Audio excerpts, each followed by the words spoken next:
नमस्कार, यो हो TV today network. TV today समाचारमा स्वागत छ। म तुलसी अर्याल। सुरु गरौं अहिलेसम्मका मुख्य समाचारबाट। चीनिया रक्षा मन्त्री भ्रमणलाई भारतसँग नजोड्न प्रधानमन्त्रीका परराष्ट्र सल्लाहकार डाक्टर भट्टराईको आग्रह। स्वतन्त्र सम्बन्ध राख्नुपर्नेमा जोड। छिमेक सम्बन्धलाई तेस्रो मुलुकसँग जोड्नु गल्ती हुने दाबी। सरकारबाट 7 प्रदेशमा एकै दिन 396 आधारभूत अस्पताल शिलान्यास। स्वास्थ्य क्षेत्रमा ऐतिहासिक उपलब्धिको आरम्भ। भौतिक पूर्वाधार तयार गर्न चुनौती। सरकारले संसदलाई बन्धक राखेको कांग्रेस सहमहामन्त्री डाक्टर महतको भनाई। सत्ताको आडमा जनता झुक्क्याएको आरोप। नेकपा विवादले राष्ट्रिय समस्या ओझेलमा परेको दाबी। चालु आर्थिक वर्षको दोस्रो चौमासिक समीक्षा नजिकिँदै 36 स्थानीय तहले अझै बजेट ल्याएनन्। बजेट समयमै ल्याउन नसक्दा स्थानीय विकास प्रभावित। र नाइजेरियामा 110 किसानको बर्बर हत्या। हतियारधारीले खेतमै गोली हानेको राष्ट्रसङ्घको भनाई। बोको हराममाथि हत्याको आशंका। अब समाचार विस्तारमा।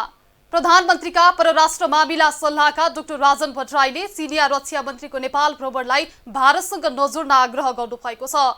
नेपाल एक स्वतन्त्र मुलुक भएकाले छिमेकीहरूसँगको सम्बन्ध पनि स्वतन्त्र नै हुने भन्दै उहाँले चीनिया रक्षा मन्त्री फेङ हेको नेपाल भ्रमणलाई भारतसँग नजोड्न आग्रह गर्नुभएको हो।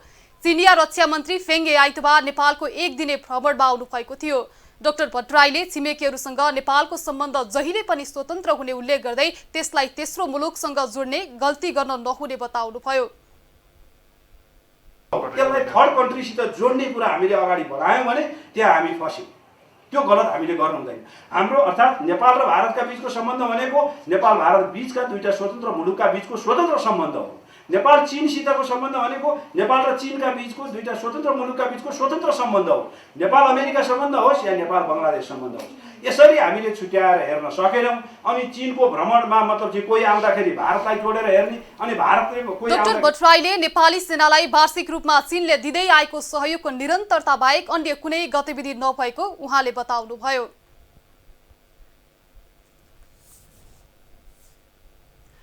सरकारले एक साथ ग्रामीण क्षेत्रमा आधारभूत स्वास्थ्य सेवा पुर्याउने उद्देश्यले आज अस्पताल नभएका 396 वटा स्थानीय तहमा एकै पटक अस्पतालको शिलान्यास गरेको छ। स्थानीय तहको माग र आवश्यकताको आधारमा सरकारले 5, 10 र 15 शैय्याको अस्पताल निर्माण गर्ने भन्दै शिलान्यास गरेको हो। स्वास्थ्य क्षेत्रमा ऐतिहासिक कदमसँगै चुनौती उत्तिकै छ। सोमबार सरकारले 7वटै प्रदेशका 396 स्थानीय तहमा अस्पतालको भवन निर्माणको शिलान्यास गरेको छ। अस्पताल निर्माणका लागि सरकारले 6 अर्ब 12 करोड 26 लाख बजेट विनियोजन गरेको छ। अस्पतालमा आवश्यक भवन पूर्वाधारमा खर्च गरिनेछ। उपकरण खरिद गर्नका लागि 58 अर्ब खर्च हुने अनुमान गरिएको छ। 5 शैय्याको अस्पतालमा 1 जना मेडिकल अफिसर सहित 12 स्वास्थ्यकर्मी, 10 शैय्यामा 2 जना मेडिकल अफिसर सहित 17 जना र 15 शैय्याको अस्पतालमा 3 जना मेडिकल अफिसर सहित 27 स्वास्थ्यकर्मी खटाउने सरकारी योजना छ। समयमा सम्पन्न गर्ने कुरा, समयमा सेवा प्रवाह गर्ने कुराहरू हामी सबैको प्रयासले मात्रै सम्भव छ।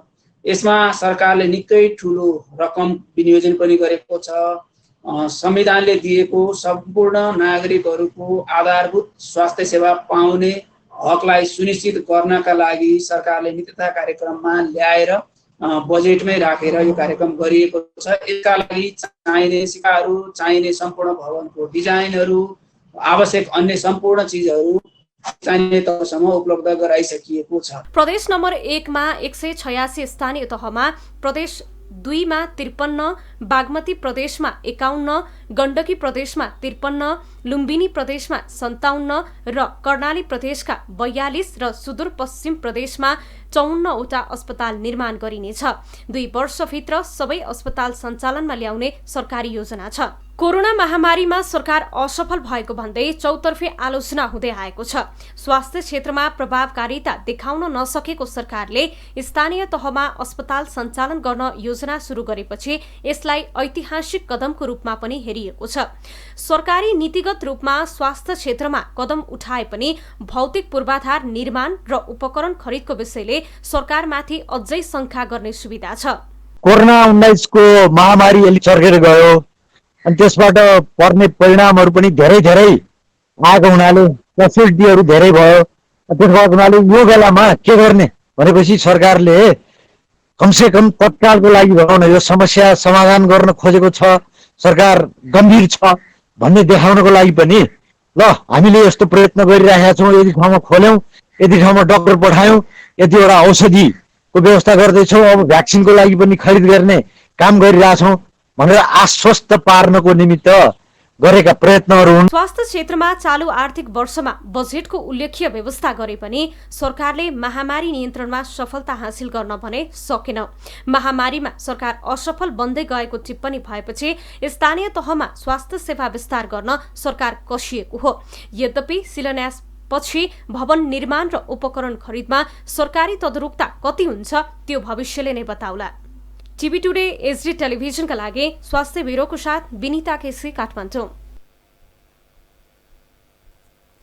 संघीय मामिला तथा सामान्य प्रशासन मन्त्री हृदय त्रिपाठीले कोरोना भाइरसले स्वास्थ्य संस्थाको अभाव भएकोले स्थानीय तहमा अस्पताल निर्माण गर्न लागि बताउनुभयो। नागार्जुन नगरपालिकामा आधारभूत अस्पताल शिलान्यास कार्यक्रममा मन्त्री त्रिपाठीले स्थानीय तहमा अस्पताल निर्माण हुन लागेको कार्यक्रम दक्षिण एसियामै पहिलो भएको बताउनुभयो। मध्ये 396 पालिकाहरूमा आजको कार्यक्रम शिलान्यासको कार्यक्रम एकसाथ सम्पन्न भइरहेको छ, एउटा अभियानको रूपमा। मन लाग्छ दक्षिण एसियामा यो कार्यक्रम पहिलो हो र यसलाई सफलतापूर्वक सञ्चालन गर्नको लागि नेपाल सरकार प्रतिबद्ध छ। हामीलाई थाहा छ यसमा हामीले स्थानीय पालिकालाई विकास गर्दा जनतालाई केन्द्रमा राखेर जनप्रतिनिधिले काम गर्नुपर्नेमा मन्त्री त्रिपाठीको जोड थियो। कोरोना भाइरसले एकै मुलुकलाई एकतामा ल्याउने काम गरेको भन्दै मन्त्री त्रिपाठीले विपदका बेला सबै एकजुट हुनुपर्ने बताउनुभयो। नेपाली कांग्रेसका सहमहामन्त्री प्रकाश शरण महतले सत्ता संघर्षलाई व्यवस्थापन गर्न सत्तारूढ दलले लामो समयसम्म संसद बन्द राखेको आरोप लगाउनु भएको छ। महामारीको समयमा पनि संसद बन्द गरेर सत्तारूढ दलले आफ्नो पार्टीभित्रको सत्ता संघर्षको खेललाई व्यवस्थित गर्न मात्रै ध्यान दिएको आरोप उहाँले लगाउनुभयो। नेपाल सांस्कृतिक संघका पदाधिकारीहरूसँगको अन्तर्क्रियामा महतले 5 महिना लामो लकडाउन र निषेधाज्ञा खुले पनि आर्थिक र सामाजिक जीवन आफ्नो लयमा फर्किन नसकेको बताउनुभयो। नेता महतले सत्तारूढ दलले राज्यका संयन्त्रलाई प्रभावमा पारेर जनतालाई झुक्याइरहेको आरोप लगाउनुभयो। हाम्रो अन्तर्क्रियाले संस्थागत रूपमा निरन्तरता पाउने छ, त्यो पनि म पार्टीको तर्फबाट यहाँहरूलाई चाहिँ विश्वास दिलाउन चाहन्छु। यसभन्दा अगाडि हाम्रो कोभिड कमिटीकै सदस्य पूर्व आएका सदस्य डाक्टर प्रभु बुढाथोकीले जुन भन्नुभएको छ, कोभिडका सम्बन्धमा प्रत्यक्ष अप्रत्यक्ष जुन प्रभाव परेको छ त्यसको एउटा लिपिबद्ध रिपोर्ट कांग्रेसको कोभिड-19 अनुगमन समितिका संयोजक समेत रहनुभएका महतसँग सांस्कृतिक संघका पदाधिकारीहरूले निश्चित मापदण्ड बनाएर चलचित्रसँग सम्बन्धित सम्पूर्ण विधालाई खुला गर्नका लागि पहल गर्न आग्रह गरेका छन्। समाचारमा पालो छोटो विश्रामको।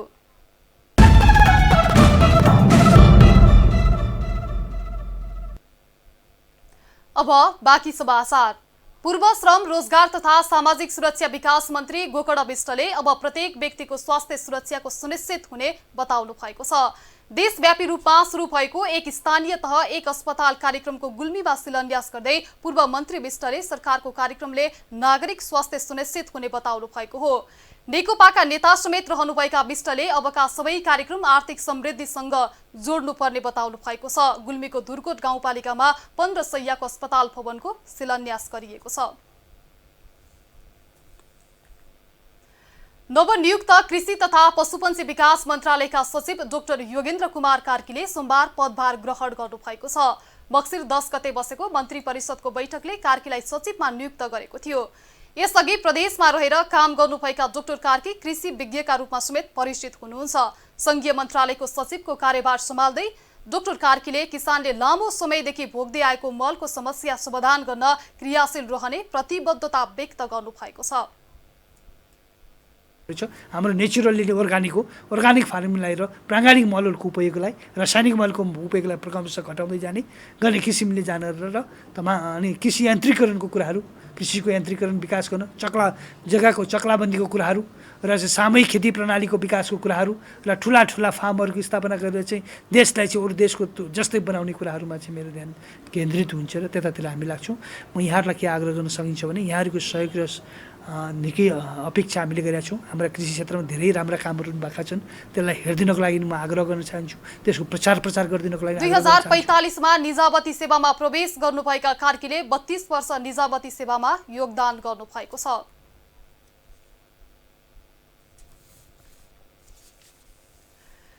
देशमा जतिसुकै कानून बने पनि बलात्कार जस्तो जघन्य अपराधमा संलग्नलाई लेनदेनमै उन्मुक्ति दिने प्रवृत्तिमा अझै कमी आउन सकेको छैन। सरकारले बलात्कार सम्बन्धी कानून कडा बनाउँदै गएको छ, तर बलात्कार जस्तो गम्भीर घटनालाई जनप्रतिनिधि तथा समाजका अगुवाले नै लेनदेनमा सहमति गराएर अपराधीलाई उन्मुक्ति दिने गरेका छन्। बैतडीको सिगासमा गत असारमा एक युवतीमाथि भएको बलात्कारमा मिलापत्र गरेको खबर भर्खरै बाहिरिएको छ। पीडित पक्षले घटना सार्वजनिक गरे ज्यान मार्ने धम्की दिएर 1 तोला सुनमा जबरजस्ती मिल्न बाध्य पारिएको छ। यो त एक दृष्टान्त मात्रै हो। यस्ता सुन्दै क्रोधित बनाउने घटना थोरै मात्र बाहिर आउँछन्। सरकारले मिलापत्र गराउनेलाई कानूनको दायरामा ल्याउन अध्यादेश ल्याइसक्दा समेत मिलेमत्तोका घटनाहरू रोकिएका छैनन्। पीडित र पीडक बीच मिलापत्र गर्दा बलात्कारले झनै प्रश्रय पाउने गरेका छन्। घटना घटिने, कानुनमा उनको पहुँच नहुने, डर धम्की दिने, हुँ मिलापत्र दिने, प्रलोभन दिने, के आर्थिक सहयोग गर्छु भन्ने, नगरेपछि मात्र त्यो घटना बल्ल दर्ता हुन जाने। यो मुख्य कारण चाहिँ न्यायमा चाहिँ पीडित पक्षको पहुँच नहुनु, न्याय प्रणाली छिटो छरितो नहुनु र जुन पीडित छन् तिनीहरू जुन असहाय छन्, गरिबी छन्, त्यसको फाइदा उठाउनु के पीडक पक्षले। यसले गर्दा चाहिँ कानुनमा यिनको पहुँचै नभए हुनाले यो अप्ठ्यारो अवस्था चाहिँ सिर्जना हुन्छ। आर्थिक वर्ष 2077-78 को नेपाल प्रहरीको तथ्याङ्क अनुसार गत असोजसम्म 720 जना महिला बलात्कृत भएका छन्। दैनिक औसत 7 जना महिलामाथि बलात्कार हुन्छ। प्रहरी समक्ष पुगेका घटनाको संख्या यति भइरहँदा प्रहरीसम्म पुग्न नदिएका घटनाको त लेखाजोखा नै छैन। सरकारले गएको साता मात्रै बलात्कारका घटनामा मिलापत्र गराउनेलाई समेत कानुनी दायरामा ल्याउन अध्यादेश अघि सारेको छ। यो अध्यादेशमा मिलापत्र गराउने व्यक्तिलाई 6 महिनादेखि 3 वर्षसम्म कैद र 30,000 रुपैयाँसम्म जरिवाना हुने व्यवस्था छ। बलात्कारमा संलग्न व्यक्तिलाई सजायबाटै उन्मुक्ति दिने गरी हुने यस्ता मिलापत्रले पीडितलाई न्यायबाट टाढा धकेल्ने गरेको छ। त्यसैले बलात्कारीलाई सँगै मिलापत्र गराउनेलाई पनि हदैसम्मको सजाय हुनुपर्छ। अनुसन्धानको पाटो अनि त्यसपछि गएर त्यो पीडकले चाहिँ गर्न सक्ने एक्टिभिटिजहरुमा चाहिँ राज्य संयन्त्रबाट गरिने क्रियाकलाप अथवा नियन्त्रणका क्रियाकलाप अनि त्यसमा पीडितको जाहेरी यी सबैको समन्वय भयो भने चाहिँ मलाई लाग्छ त्यस आधारमा पीडितले पीडकबाट जुन किसिमको चाहिँ अपेक्षा गरेको हुन्छ, न्यायको अपेक्षा गरेको हुन्छ, त्यो न्यायको अपेक्षा चाहिँ पूर्ण हुन्छ। जतिसुकै कानुन कडा भए पनि यदि त्यो कार्यान्वयन गर्ने स्टेक होल्डरहरू चाहिँ अथवा त्यो जस्तै पीडितदेखि न्यायालय समक्ष अथवा कार्यान्वयन गर्ने पक्षसम्म नपुग्ने हो भने यी कानुन जतिसुकै कडा भयो भने पनि पीडितले न्याय चाहिँ प्राप्त गर्न सक्दैन। न्यायका पक्षमा लड्नुपर्ने व्यक्तिहरूबाटै बलात्कारका घटनालाई दबाउँदा र अपराधीले राजनीतिक ओत पाउँदा भने भएको कानुनले पनि सार्थकता पाउन सकेको छैन। बलात्कारका घटनाका पीडितहरूलाई न्यायको पहुँचमा पुर्याउन परिवार, समाज, अधिकारकर्मी तथा राजनैतिक दलका नेताहरू सबैले सघाउनुपर्छ। टिभी टुडे एसडी टेलिभिजनका लागि सामाजिक ब्युरोका साथमा ममता थापाको रिपोर्ट।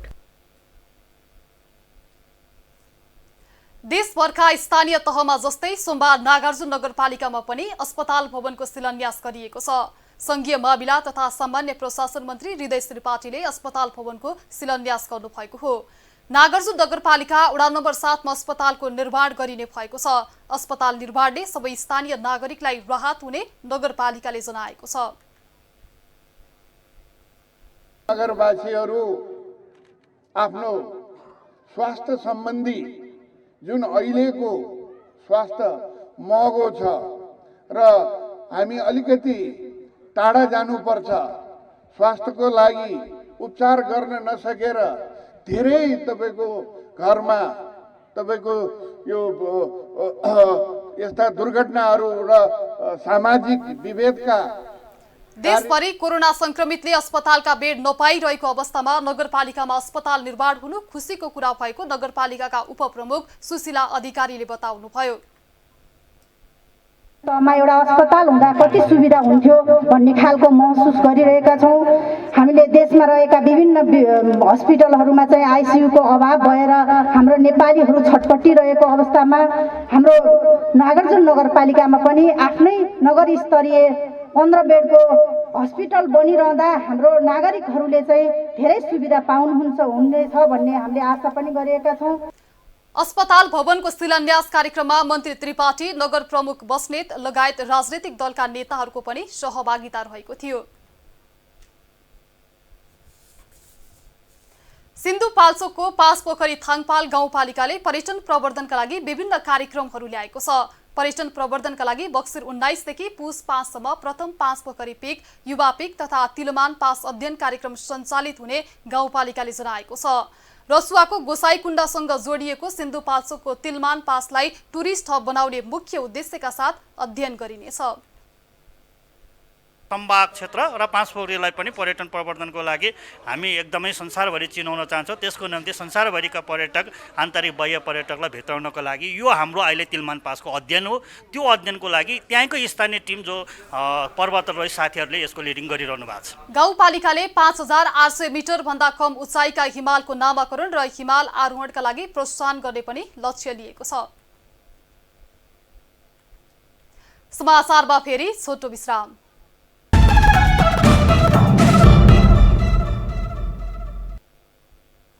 अब आर्थिक समाचार।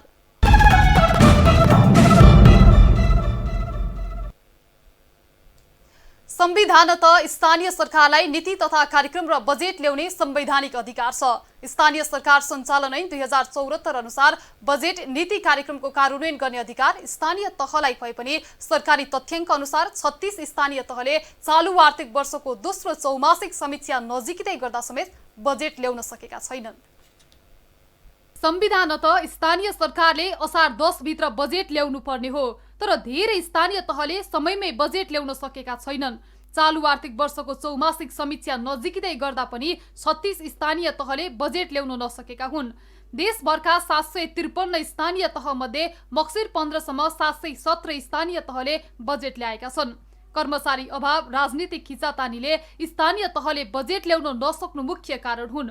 बजेट नल्याई गरिएका आम्दानी र खर्च दुवै गैर कानुनी हुने संघीय मामिला तथा सामान्य प्रशासन मन्त्रालयको भनाइ छ। सरकारले बजेट नल्याउने सरकार पनि भन्ने, अनि त्यहाँ उसले चाहिँ त्यो पालिकाको लागि नागरिकले तिर्नुपर्ने कर, राजस्व, दही दस्तुरको लागि कानुन पनि नबनाउने। जस्तो संविधानमा कानुन बमोजिम बाहेक कर लिन पाइँदैन, अनि कानुन पनि नबनाउने, नागरिकसँग कर पनि लिने र नागरिकले तिरेको राजस्व विभिन्न समानीकरण अनुदान, सशक्त अनुदान को मार्फतबाट त्यो स्थानीय तहको खातामा गइसकेपछि त्यो खर्च गर्नको लागि कानुनले तोकेको विधि प्रक्रिया जुन छ, बजेट ल्याउनु पर्ने, योजना बनाउनु पर्ने, कार्यक्रम बनाउनु पर्ने। संघीय मामिला तथा सामान्य प्रशासन मन्त्रालयका अनुसार बजेट ल्याउनै नसक्नेमा 19 गाउँपालिका र 17 नगरपालिका छन्। मुलुकमा 293 नगरपालिका र 460 वटा गाउँपालिका छन्, जसले 10 असार भित्र बजेट ल्याएर 1 साउनदेखि कार्यान्वयन गर्नुपर्ने व्यवस्था स्थानीय सरकार सञ्चालन ऐन 2074 र अन्तर सरकारी वित्त व्यवस्थापन ऐन 2074 मा छ। 36 वटा स्थानीय तहले गाउँ सभा र नगर सभा नै डाक्न सकेका छैनन्। मन्त्रालयका अनुसार अहिलेसम्म बजेट ल्याउन नसक्ने अधिकांश नगरपालिका प्रदेश 2 का हुन्। स्थानीय तहले अझै बजेट ल्याउन नसक्दा स्थानीय तहका विकास योजना अलपत्र छन्। जस्तो केही गाउँपालिकाको यो सेन्टर विवाद हैन, केन्द्र कहाँ रहने भन्ने विवादले पनि अड्किएको अवस्था थियो र त्यो केही गाउँपालिकाले त्यो अलिक पछिल्लो समयमा सल्टाउनु भएको छ। केही गाउँपालिकामा यो अलि विशेष गरी प्रदेश नम्बर 2 मा यो अलिकति अल्पमत बहुमतको पनि समस्याहरू त्यहाँ रहेका छन्।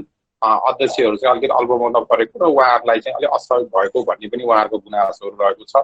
जस्तै केही गाउँपालिकाहरूमा प्रमुख प्रशासनिक अलिकति नभएको कारणले पनि बजेटहरू पेश गर्न नसकेको सुरुमा भन्ने पनि रहेको छ। गाउँपालिका महासंघका अनुसार अहिलेसम्म बजेट ल्याउन नसक्नुमा स्थानीय तहमा प्रमुख प्रशासकीय अधिकृतको अभाव भएको बताएको छ। स्थानीय सरकारले वर्षभरि गर्ने कामको समीक्षा र योजना बनाउने थलो नगरसभा हो, तर अधिकांशले त्यसलाई औपचारिकतामै सीमित गर्छन्। गाउँ नगरको विकासका लागि नागरिकले चुनेका जनप्रतिनिधि राजनीतिक र व्यक्तिगत स्वार्थमा रुम लिँदा नीति निर्माण र योजना कार्यान्वयन ठप्प बनेको छ। टिभी टुडे एसडी टेलिभिजनका लागि आर्थिक ब्युरोको साथमा तुलसी अरियाल, काठमाडौँ।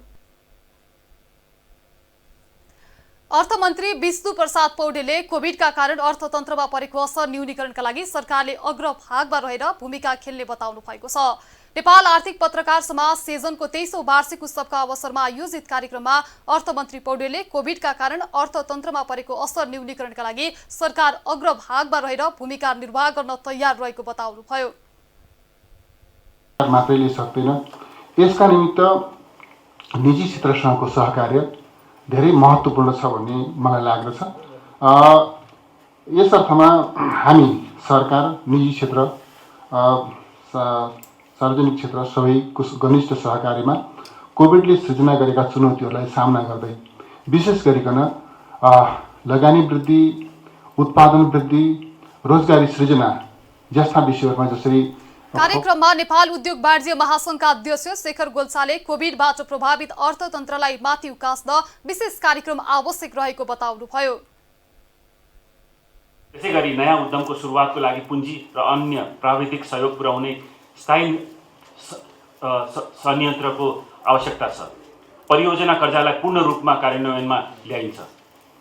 लगानी वृद्धि, रोजगारी विस्तार र व्यावसायिक वातावरण सुधारको लागि 1 दर्जनभन्दा बढी। सेजनको 23औं वार्षिक उत्सवको उपलक्ष्यमा प्रदान गरिएको सेजन अवार्ड छापातर्फ बालकृष्ण गेवाली र विद्युतीय माध्यमतर्फ शोभित थपलियालाई प्रदान गरिएको छ। अब विश्व समाचार।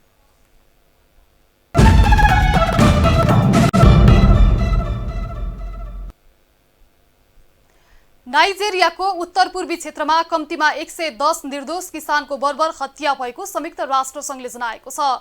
शनिबार दिउँसो युद्धग्रस्त बोर्नो राज्यको राजधानी मैडुगुरीको नतिजा जेरे क्षेत्रको ग्रामीण कोसेवे र अन्य ग्रामीण क्षेत्रका किसानको हत्या गरिएको हो।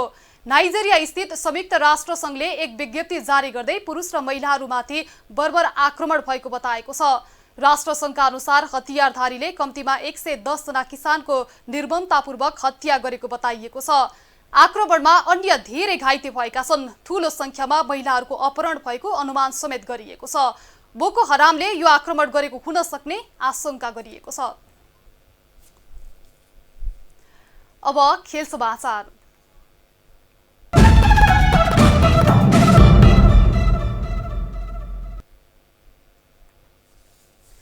न्युजिल्यान्ड र वेस्ट इन्डिज बीचको तेस्रो तथा अन्तिम टी20 क्रिकेट वर्षाका कारण रद्द भएको छ। टस जितेर पहिले ब्याटिङको निम्तो पाएको वेस्ट इन्डिजको स्कोर 2 ओभर 2 बलमा 25 रनमा 1 विकेटको अवस्थामा वर्षा भएको थियो। वर्षा नियमित भएपछि अम्पायरले खेललाई नतिजाविहीन बनाएका थिए। टी20 श्रृङ्खलामा न्युजिल्यान्डको 2-0 ले यसअघि नै जितिसकेको छ। न्युजिल्यान्ड पहिलो खेलमा 5 विकेटले र दोस्रो खेलमा 75 रनले विजयी भएको थियो। यी दुई देशबीच आउँदो बिहिबारदेखि 2 खेलको टेस्ट श्रृङ्खला सुरु हुनेछ। समाचार सकियो। समाचारबाट बिदा लिनु पूर्व मुख्य समाचार फेरि एकपटक। चीनिया रक्षा मन्त्री भ्रमणलाई भारतसँग नजोड्न प्रधानमन्त्रीका परराष्ट्र सल्लाहकार डाक्टर भट्टराईको आग्रह। स्वतन्त्र सम्बन्ध राख्नुपर्नेमा जोड। छिमेक सम्बन्धलाई तेस्रो मुलुकसँग जोड्नुपर्ने हुने दाबी। सरकारबाट 7 प्रदेशमा एकै दिन 396 आधारभूत अस्पताल शिलान्यास। स्वास्थ्य क्षेत्रमा ऐतिहासिक उपलब्धिको आरम्भ। भौतिक पूर्वाधार तयार गर्न चुनौती। सरकारले संसदलाई बन्धक राखेको कांग्रेस सह महामन्त्री डाक्टर महतको भनाई। सत्ताको आडमा जनता झुक्क्याएको आरोप। नेकपा विवादले राष्ट्रिय समस्या ओझेलमा परेको दाबी। चालु आर्थिक वर्षको दोस्रो चौमासिक समीक्षा नजिकिँदै 36 स्थानीय तहले अझै बजेट ल्याएनन्। बजेट समयमै ल्याउन नसक्दा स्थानीय विकास प्रभावित। र नाइजेरियामा 110 किसानको बर्बर हत्या। हतियारधारीले खेतमै गोली हानेको राष्ट्रसङ्घको भनाई। बोको हराममाथि हत्याको आशंका।